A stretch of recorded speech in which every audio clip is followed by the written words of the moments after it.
Welcome. This is part B, part 2, part B. And of course, all those who represent their people, their nation, who are at the highest intellectual and administrative level. This is especially for those worthy gentlemen and ladies. I think there's the president of Brazil, that's a lady, etc. Now this is part 2 or part B, and I was emphasizing that you have to understand the true facts and work with the true facts, regardless of race, color, creed, etc.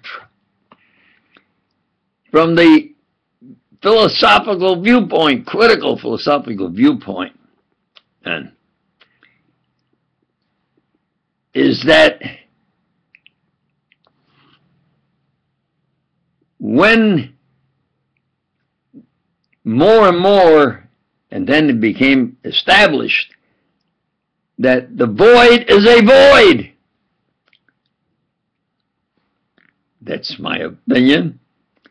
So there is no aether.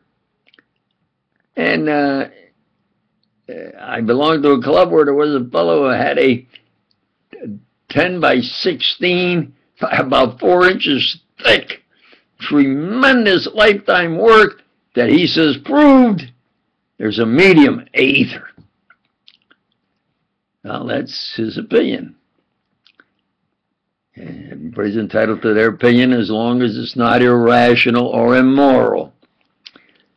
Now, what we have then is that along comes yours truly, and I say, I cannot say the best philosophical opinion is this, like Einstein insists, and they all agree with him. You know, the world's wrong, I'm right. Sort of had overall general expression, and that is, he said in order to get the best true answer to our complex universal phenomenon was to think irrationally. Now, just a minute. A rational man with 2 feet on the ground should think rationally as to what really is this complex dynamic universe, and then express his opinion as to how it functions. And the way to do it is through mathematical symbolization of what occurs. Einstein said you think irrational and use, notice this, a mathematical schema to represent this irrational thinking to get the best answer. From the position that no, Doc C, PhD company, Doc Castellano, I have 2 feet on the ground.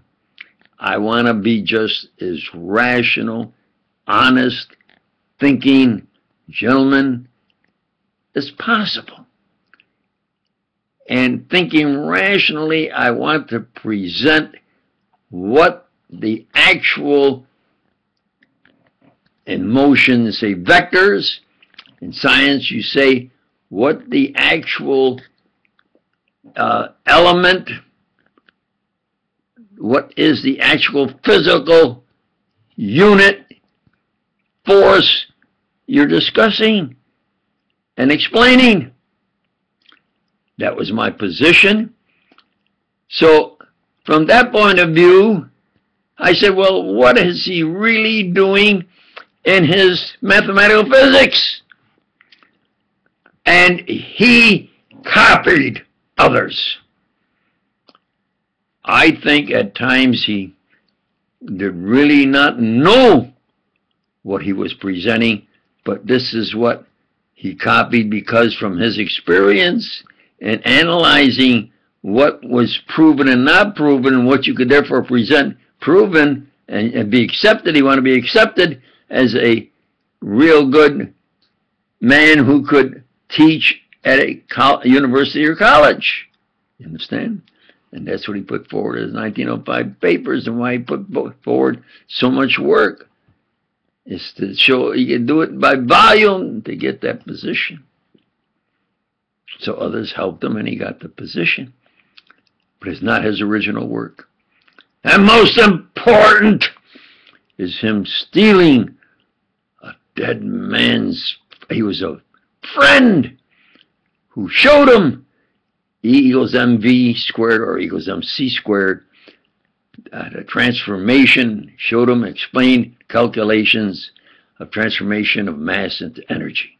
Absolutely, it was Olinto de Plato.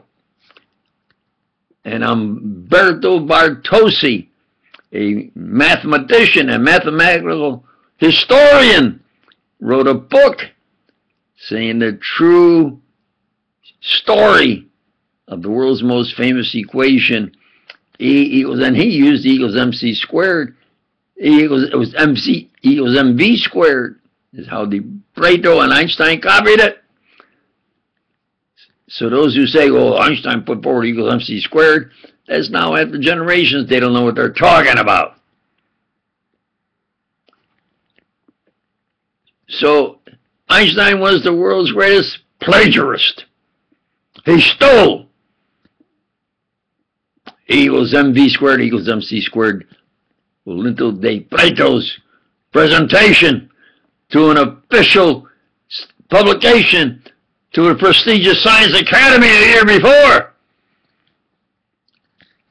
Now, let's get to his truly. And I said, Dr. Einstein, this is my opinion.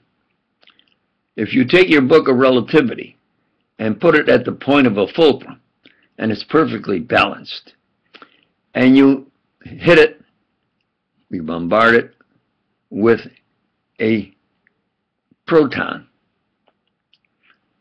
it will fall. Proton has heavy mass. Oh, and an electron is 1837, 1837, what did I say, 1897? Maybe I was thinking of a good year of a wine. And you hit it with an element. You hit it then with a photon. You know, a photon is so light.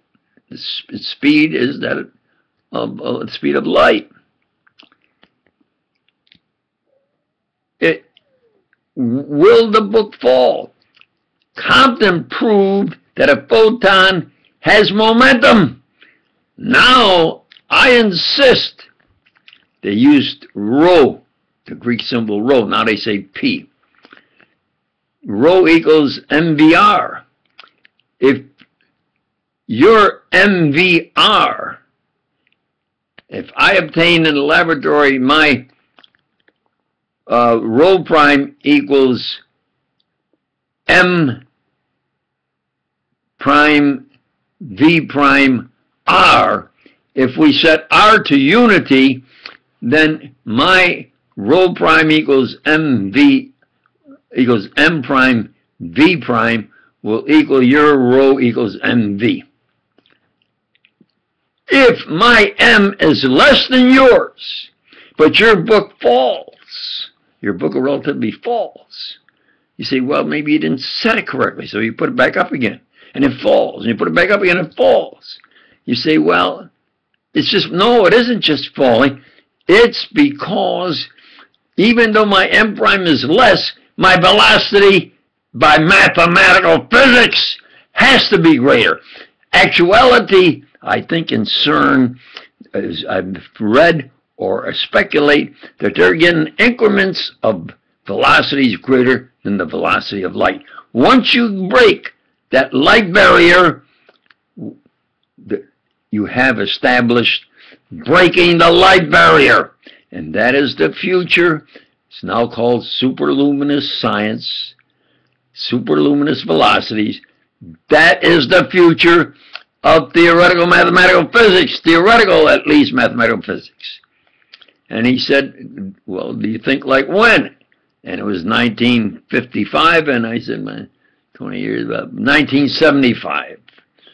And I think in 1975 an article was published out of CERN saying that they had been experimenting in obtaining velocities, increments greater than the velocity of light. You understand? So he said, well, yeah, we should work together like you suggest, but they tell me, now here's where the criminally insane King George, Queen Hoover, criminally insane, they're in, holy crap, didn't like Einstein. He dropped dead. They said of a heart attack the night before we were to start work together. True fact. Now, by 1957, really, I forgot about Einstein. There was nothing that he presented. He actually presented, not the baloney. Oh, Einstein did it. Oh, yeah, Einstein did that. He thought. There was nothing he actually presented. So, well, what about a unified field theory?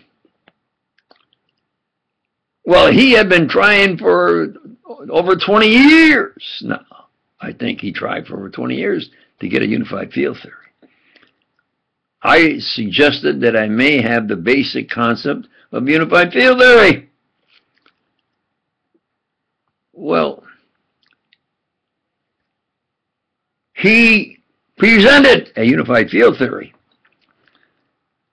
And I try to do it by the actual true facts and try to establish them. I went to the prestigious Royal Academy of Ireland in Dublin, Ireland. I went there personally to talk to a witness who lived with Einstein and worked with him on his attempt to get a unified field theory. And I says, what actually is the true facts? And he said, well, when he presented his work, we began to realize it was incorrect. It was on a basic incorrect position of what could actually occur. But he insisted, and it took us a year until we told him, Einstein, if you keep insisting, they're going to begin doubting if you were able to do what you've been getting credit for. Then he decided to withdraw it. They don't mention that.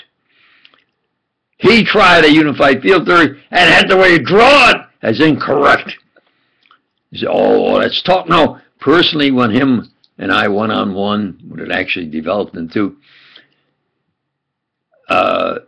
he withdrew his name. He withdrew his name, what's called the Einstein transformation equations. Became so popular, it was really the Lorentz transformation equations, a temporary mathematical schema. That's what Lorentz said, that Einstein used as far as what the universe really is, its relativity, space-time, as he says, but he's copying Poincare's work, that he said he never read Poincare's work and never heard of him. Impossible. Poincare gave a lecture at the world's scientists of all scientists in St. Louis, Missouri, completely explaining relativity and whatever it meant. A year before Einstein wrote the papers. So he then withdrew his name. He says, no, it's really the Lorentz transformation equation. But out of politeness would say the Lorentz Einstein. He didn't from, you know. So now he took his name off of it. These are the true facts. This is the best program on YouTube video. I am really that who accomplished the photoelectric effect. Xerox the photoelectric effect. Photoelectric effect in my hometown, Rochester, New York, where I did the work and insisted and proved it. I did the original work, identification of electrical and air radiation. STEM, futuristic multi-purpose coherent beam, which is #1 in the world. I thank you.